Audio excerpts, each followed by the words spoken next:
जय श्री राम। आइए एक रचना प्रस्तुत है। आज प्रतिलिपि ऐप में एक टॉपिक आया था, तारों का साथ। तारों का साथ। तो इस टॉपिक के ऊपर क्या कुछ चिंतन मनन करके कहा जा सकता है। ये दास क्या कुछ चिंतन मनन किया और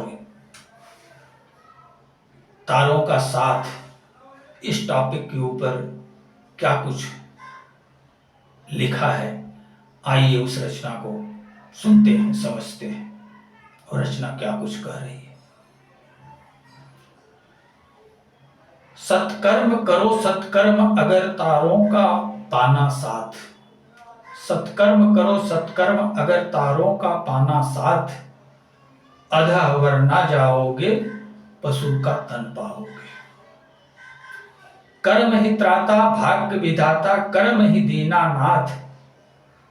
सत्कर्म सुख पाओगे दुखद भव तर जाओगे। सत्कर्म करो सत्कर्म अगर तारों का पाना साथ। अधः वर ना जाओगे पशु का तन पाओगे। कर्म ही ताता भाग्य विधाता कर्म ही दीनानाथ। सत्कर्म सुख पाओगे दुखद भव तर जाओगे। कर्मों की गति गहन निराली कोयल काग बनाए। कर्मों की गति गहन निराली कोयल काग बनाए। सदगति दुर्गति कर्म गति बस जीव जगत में पाए। सदगति पाने हेतु विधाता दिए मनुज तन खास। कर्म सदगति पाओगे जान खुद को जाओगे। सत्कर्म करो सत्कर्म अगर पाना तारों का साथ। अधः वर ना जाओगे पशु का तन पाओगे। कर्म ही त्राता भाग्य विधाता कर्म ही दीनानाथ। सत्कर्म सुख पाओगे दुखद भव तर जाओगे। भोगा शक्ति व्यसन में फंसकर जीव जगत कहलाता। भोगा शक्ति व्यसन में फंसकर जीव जगत कहलाता। योगारूढ़ जीव हो तब कर शिव पना पा जाता। नर्तन पास सब कुछ संभव यदि मन सच्चा विश्वास। खुदा खुद बन जाओगे न बंदा कहलाओगे। खुदा खुद बन जाओगे न बंदा कहलाओगे। सत्कर्म करो सत्कर्म अगर पाना तारों का साथ। अधः वर ना जाओगे पशु का तन पाओगे।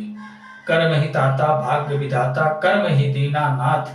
सत्कर्म सुख पाओगे दुखद भव तर जाओगे। जीव शिव ब्रह्मभेद यही है कामी एक अकामी। जीव शिव ब्रह्मभेद यही है कामी एक अकामी। नर संशय भ्रम मोह फंसा है श्रीहरि अंतर्यामी। नर नारायण बन सकता है कह तप व्रत उपवास। खोज उर हरि पाओगे देख हरि बन जाओगे। सत्कर्म करो सत्कर्म अगर तारों का पाना साथ। अधः वर ना जाओगे पशु का तन पाओगे। कर्म ही ताता कर्म ही त्राता भाग्य विधाता कर्म ही दीनानाथ। सत्कर्म सुख पाओगे दुखद भव तर जाओगे। तो ये कविता क्या कुछ कह रही है।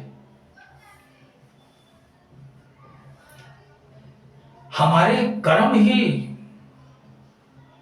हमारे भाग्य का सृजन करते हैं। कर्म से ही हमारे भाग्य का सृजन होता है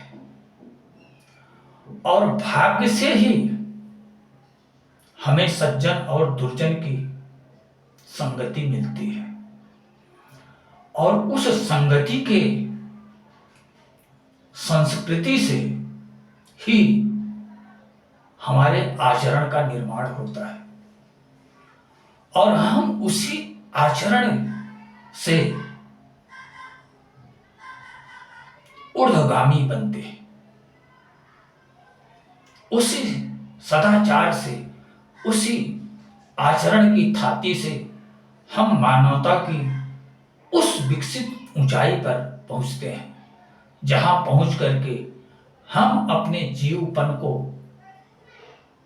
शिवपन में परिवर्तित करके परम आनंद, परम सुख, परम शांति के अधिकारी बन जाते हैं।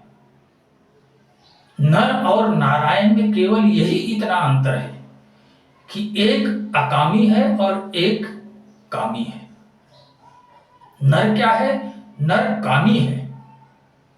और नारायण क्या है? नारायण अकामी है।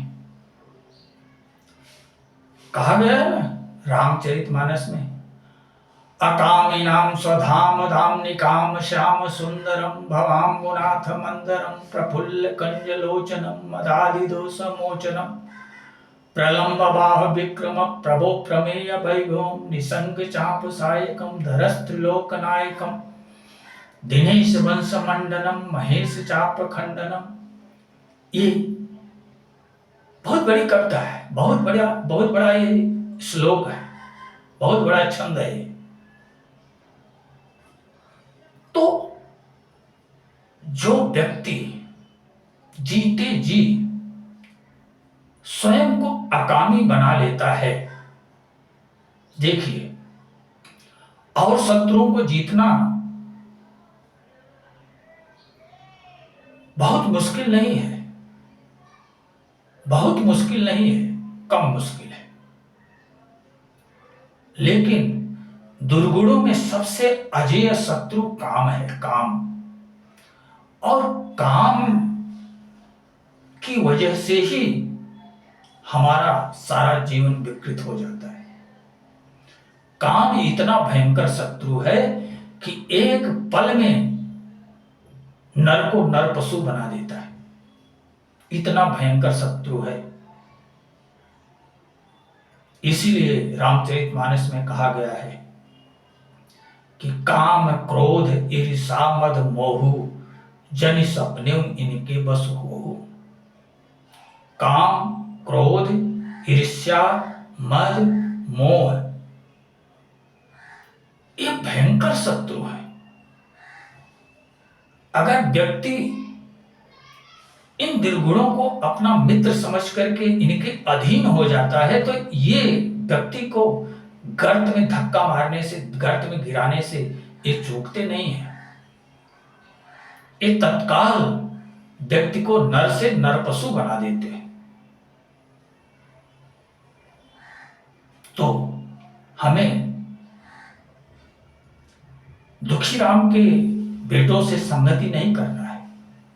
दुखीराम के बेटे कौन? काम क्रोध मद लोभ ईर्षा देश झूठ छल पाखंड, ये सब दुखीराम के बेटे, नालायक बेटे हैं। और इन नालायक बेटों की जो संगत करता है वो इस संसार में नालायक बन जाता है। हाँ ठीक है, खाने में नमक की मात्रा तक ठीक है, लेकिन अगर अति में गए तो मिट्टी के रूप में परिवर्तित हो गए। ये सब खलमंडली है, ये खलमंडली है। इसकी संगत में जैसे आप एक सज्जन व्यक्ति हो, आपका समाज में बड़ा मान सम्मान है, और किसी चोर उचक्के से दोस्ती कर लिए और चोर उचक्के के साथ में घूमने टहलने लगे, तो देखने वाले ये समझेंगे कि ये तो चोर उचक्के के साथ जाकर के ये तो बड़ा सज्जन व्यक्ति था, ये तो चोर उचक्के के साथ में संगति करके लगता है ये भी चोर उचक्का बन गया। लोग आपसे घृणा करने लगेंगे, जबकि आप उनके साथ कोई अन्याय नहीं करोगे, उनको कोई किसी तरह का दुख दर्द नहीं पहुंचाओगे। लेकिन अगर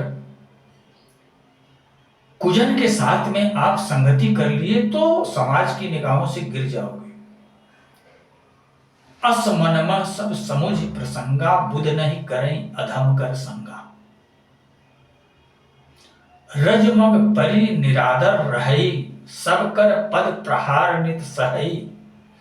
मरुद उड़ाव प्रथम ते भरई पुण्य नयन किरीटन परई। असमनमा सब समुझ प्रसंगा बुध नहीं करें अधम कर संगा। धूल धूल जमीन पे पड़ी रहती है, हर कोई उसे रौंदता रहता है, हर कोई उसे अपने पैरों से कुचलता रहता है, वो अनादर को सहती रहती है। लेकिन हवा को कभी दया आती है तो हवा जो है उस धूल को उठाता है कि चल तू बहुत रौंदी जा रही है, थोड़ा तुझे उठा देता हूं। तो जैसे ही वो धूल को हवा उठाती है वैसे ही वो सबसे पहले हवा में ही भर जाती है, हवा को ही दूषित बना देती है। और हवा को पहले दूषित बनाती है, उसके बाद में उड़ करके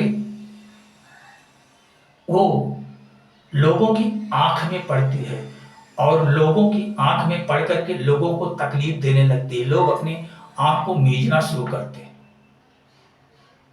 तो ये होती है खल की संगति, दुष्ट की संगति।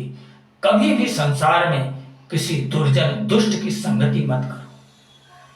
हाँ, अगर वो दीनहीन दशा में दिख रहा है तो उसमें प्रभु है, उसमें प्रभु है।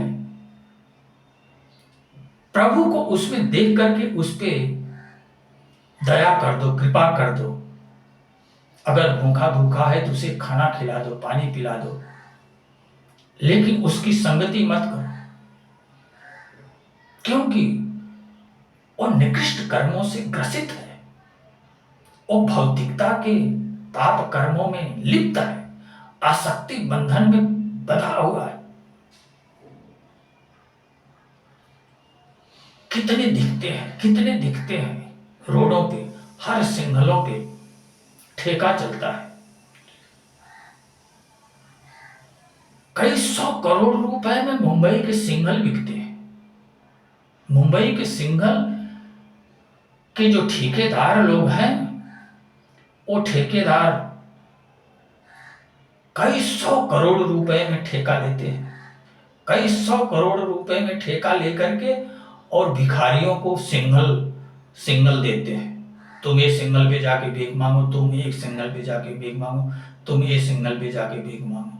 वो पूरा दिन भीख मांगते हैं। अब बड़े लोग आते हैं, कार में बैठ करके जा रहे हैं, दीनहीन दशा को देखते हैं तो द्रवीभूत होते हैं। 100, 50, 200, 10, 20 जो भी होता है वो दे देते हैं, और वो दिन भर में हजारों रुपए, हजार, 1,500, 2,000 रुपए दिन भर में कमाते हैं। लेकिन करें क्या? उस पैसे का करेंगे क्या? उस पैसे को कुछ तो ठेकेदार को दे देंगे, और जो कुछ भी बचेगा उससे जाकर के कुछ खाने पीने की चीज खरीद करके, वड़ा पाव वगैरह, कचरा खा करके पेट भर लेंगे। और पेट भरने के बाद जो कुछ भी बचा रहेगा वो जाकर के चरस, गांजा, अफीम, गर्द, मादक पदार्थों को खरीदेंगे, खरीद करके उसका सेवन करेंगे, और सेवन करके कहीं गंदी जगह पे जाकर के पड़ जाएंगे, और 4 से 8, 10 घंटे बेहोश वहीं पड़े रहेंगे। जब फिर होश आएगा तो फिर उठ करके वही अपना धंधा, उनको करना क्या है, कहीं भी गंदगी कर देंगे, कहीं भी कुछ भी कर देंगे। उनसे इस स्वच्छता से, इस समाज से कुछ लेना देना नहीं है। वो ऐसे दलदल में फंस गए, ऐसे दलदल में फंस गए हैं कि उनका जीवन पूर्णतः नारकीय बन गया है। ऐसी आसक्तियों में फंस गए, नाना तरह की आसक्तियां, नाना तरह का व्यसन उनको इस तरह से बांधा हुआ है जैसे किसी जानवर को रस्सी से बांध कर गिरा दो और वो पड़ा रहे।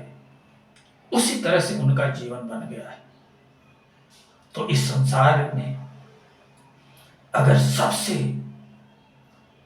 ऊंचाई कोई है तो वो मानवता की ऊंचाई है, और अगर सबसे निकृष्ट कोई निम्न स्तर है, वो भी मानवता का निम्न स्तर है, जिसे दानवता कहा जाता है।